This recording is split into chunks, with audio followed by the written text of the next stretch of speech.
ninkii aabihii u ekaaday dee waxa ma dulminin marka way hidarraacayaan waa la hubaa inaynan halkan Soomaali guul mooyee inaynan kala gogoys iyo iska horkeen iyo garab ugliil inuusan meeshan uga imaan doonin sida aad ogtihiin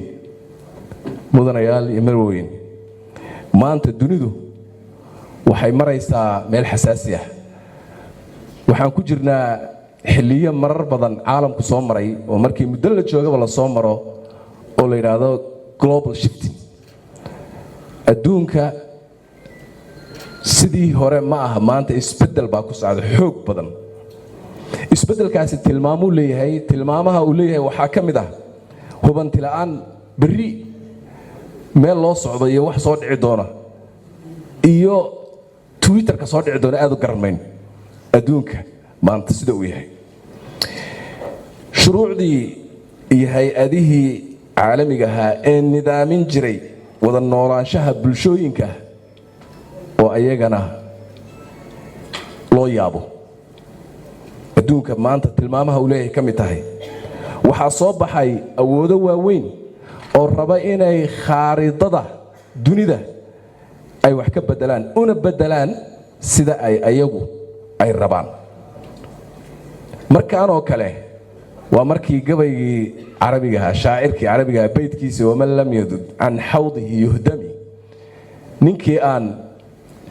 darkiisa waardiyeysan karin waa laga duminaya tilmaamaha uu leeyahay waxaa ka mid ah xilliyadan oo kale in dawladaba la waayo oo la liqo kuwa kale ay soo baxaan tuweynayd ay yaraato isbahaysiyo cusub ay samaysmaan tilmaamahaas uu leeyahay waxaa lagaga badbaadi karaa ciddii ishaysa ee fiidhoon ee feejigan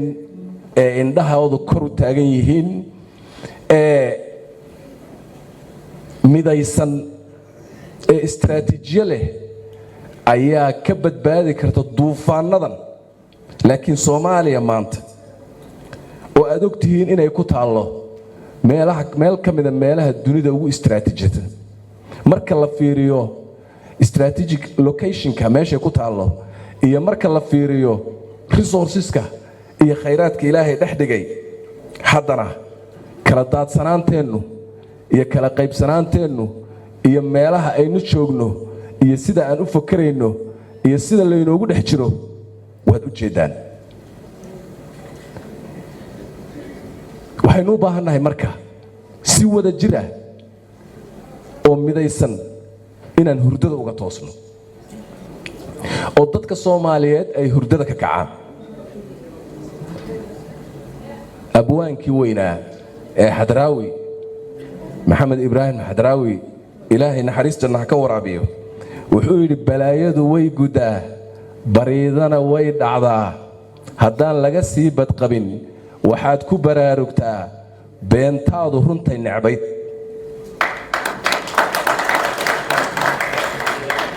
haddii aadan baraarugsanayn beentaad isugu sheekaynaysay runtii ay necbayd baa dhici innagu maanta waxaan u baahannahay waxaynu ku jirnaa marxalad loo baahan yahay inaan si seriously ah inaan isula hadalno waxaynu ka hadlaynaa existential threat wax la yiraahdo in dalkeennu maanta uu ku jiro tahdiid jiritaankiisa iyo joogitaankiisa ismidnimadiisu waxay ku jirtaa halis bay ku jirtaa halkaasoo kale marka la marayo waxaa loo baahan yahay haddii hoggaanku waxbaa laga rabaaye uu dhaqaaqo oo doorkiisa guto waxaa laga rabaa dadka Soomaaliyeed in ay ku raacaan ku garab istaagaan ayaa laga rabaa marka maanta ma aha maalin la qaybsamo maalin la kala dhuunto maalin la isu mujaamaleeyo waa maalin ay lagama maarmaan tahay in ay dadkeenna in ay u istaagaan difaaca dalkooda ay ka bilaabayaan midnimadooda walaaltinimadooda isla socodkooda is-adeecidooda hoggaansankooda iyo inay is-ilaaliyaan ayay maanta ka bilaabanaysaa hawshu taasaana inoo taalla waajibkuna waa mid ah waxay ila tahay in badan oo ka mida dadka Soomaaliyeed arrintaa waa yaqiinsan yihiin waana iskala socdaan laakiin tira aan badnayn ayaa jirta oo u dhoodaan raxmatullaahi calayhi abwaankii weynaa uu u bixiyey hangoollo oo uu ragba hebadka waxa nooga dhigay waa hangoolada hangoolka waa taqaanaan waa midka saa u soo gadan marka laba nin oo dagaalamaysa oo is haysa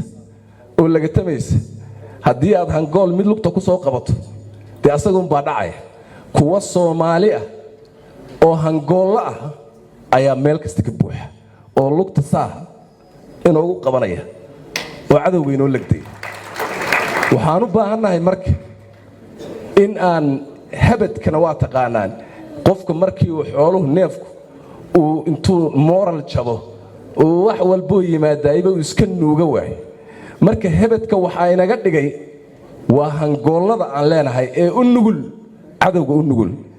waxaan u baahannahay marka inaan baraarugsanaan kuwa waxay isugu jiraan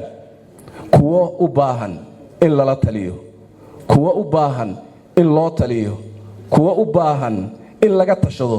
iyo kuwa u baahan in loo tashado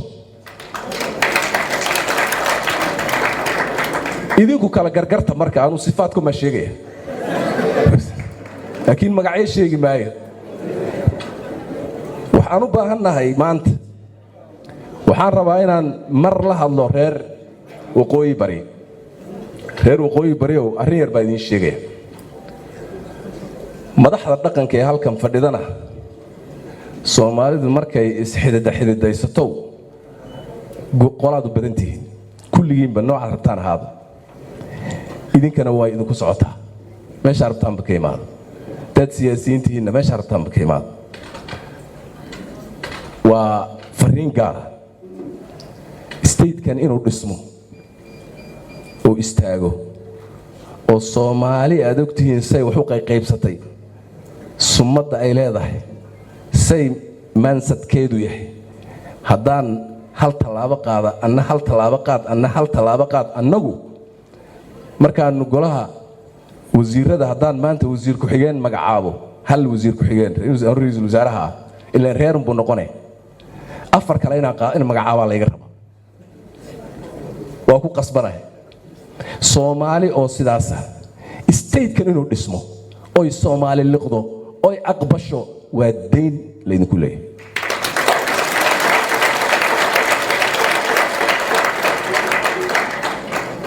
waa inaan runta isu sheegno Soomaa waa deyn leedinku leeyahay waxaa nasiib darro ah madaxweyne qoorqoor waa fadhiya laakiin deni ma fadhiyo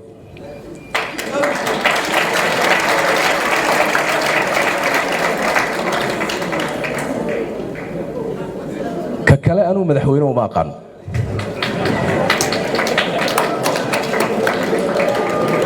laakiin waxay ahayd deni inuu fadhiya waa nasiib darro weeyo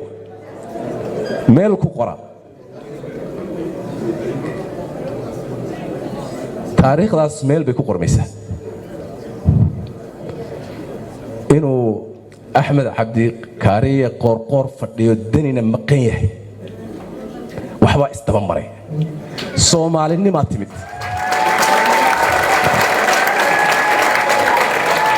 waxaan ka baxnay jeeskii waxaan ka baxnay qoyskii waxaan ka baxnay Soomaali waxaan aadnay fikir iyo aqli iyo Soomaalinimo iimaan iyo caqiidaan aadnay waxaan aadnay dawladnimo sax waxaan soo jeedinayaa dadka Soomaaliyeed waa la is ogyahay maanta priority number 1 waxa inoo ah difaaca dalka midnimadiisa ragga odayaasha ee boqorada ee ugaasiyada ah ee halkan fadhiya garaadada ee la hadlayo meelaha qaarkood dalku shaydaanka waa ka xijaaban waa ka xirxiran yahay laakiin meelaha qaarkood baa aad iyo aad u nugul meelaha uu ka nugul yahay ayaa ugaasyo iyo garaadyo iyo odayaal iyo magacyadaas suldaan iyo intoo dhan aad u tihiin idinkaa la idinka rabaa inaan la ceeboobin maanta in markii qarannimada ay oydo oo waddani Soomaaliyeed u istaago in ay labada gees laba warqadood ka soo kala boodaan meeshaad ka timaadeen this is waxa weeye ceeb waay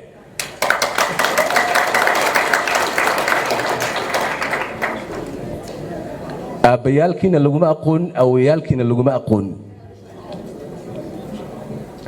waxaan rabaa ceebta in la dhaqo midnimadii Soomaaliya waa in question maanta waxaan u baahannahay in la istaagaan u baahannahay waxaan u baahannahay dalka in la difaacaan u baahannahay marka waqtiga waan yar dheereeyay madaxweynaha ku fiicnaa inuu aad u hadlay anigu waxoogaa yareer baan kala tagay raalli iska ahaada labadayda message ee ugu weyn waxa weeye midka reer waqooyi bari aan kula hadlayo iyo odayaasha halkan fadhiya ee dhaqanka ee dhinacyo badan ka yimid iyo siyaasiyiinta la socota oo Soomaali deentay ku leedahay iyo in meelaha aad u nasab sheegataan ay daldoleelo ka jiraan waaweyn markay timaado midnimada qaranku oo loo baahan yahay inaad u istaagtaan labadan message qaat waxaan leeyahay oo ku soo gabagabeynayaa dadka Soomaaliyeed walaalaheen reer waqooyi Somaliland fariinta aan u dirayo waa tii loo wada diray waa nabad waa walaaltinimo waa Soomaali aqli bani aadam anigu calculation kasta hadaan sameeyay oo aan si kasta wax isugu dufdhuftay oo si kasta wax isugu dardaray wax midnimo lagu waayay oo kala tag lagu helayo waa soo waayay haddii aqligu shaqeynayay waxa kale oo runtii aan waayay dunida waxaan fiiriyay Japan iyo Mareykan Jarmal iyo Mareykan Jarmal iyo Japan adduunka wixii dhex maray iyo maanta waxa dadka markii la fiiriyo waxaan arkay marka in aynu qubuur u kor taagnaano shalay inaan la dhex noolaano uqdad inaan qabno inaan dalna lagu dhisin dadnimana lagu helin waxbana inaan lagu noqon ilaahayna iscafi ayuu in la iscafiya loo baahan yahay marka waxaan leeyahay madaxda shacabka guud ahaan shacab xariira oo qiimo badan reer Somaliland oo sharaf laatiin aabbayaalkiin iyo awayaalkiin haday u diideen kuwiis aan cadaalaha ahaa inay ilma ku dhalaan meesha maanta meeshaad maraysaan eega dib isu xisaabiya marka waxaan leeyahay war dalkeenu waa daahire haynaga nijaasaynina waxaa kaloo leeyahay war dadkeenu way caafimaad qabaane haynaga shaashaynina waa maasantiin madaxweyne ku soo dhawow